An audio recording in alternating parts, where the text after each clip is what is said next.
آگاہی ہوگی؟ کتنے لوگ یہ جانتے ہیں؟ پھر اللہ کے نبی صلی اللہ علیہ وسلم نے فرمایا جس دروازے پر بسم اللہ پڑھ دی جائے وہاں شیاطین نہیں آ سکتے.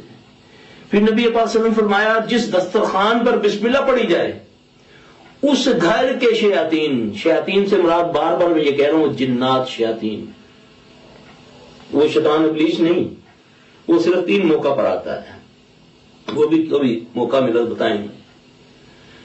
جس دسترخوان پر بسم اللہ پڑھی جاتی ہے اس گھر کے شیاطین اپنے ساتھیوں کو کہتے ہیں چلو بھائی یہاں سے نہ یہاں کھانے کو نہ سونے کو. آج ہمارے پاس مریض آتے ہیں کہ شیخ صاحب ہم سب بچے مل کے قرآن پڑھتے ہیں، سورہ بقرہ ہر بندہ پڑھتا ہے، اس کے باوجود ہمارے گھر میں یہ ہو رہا ہے وہ.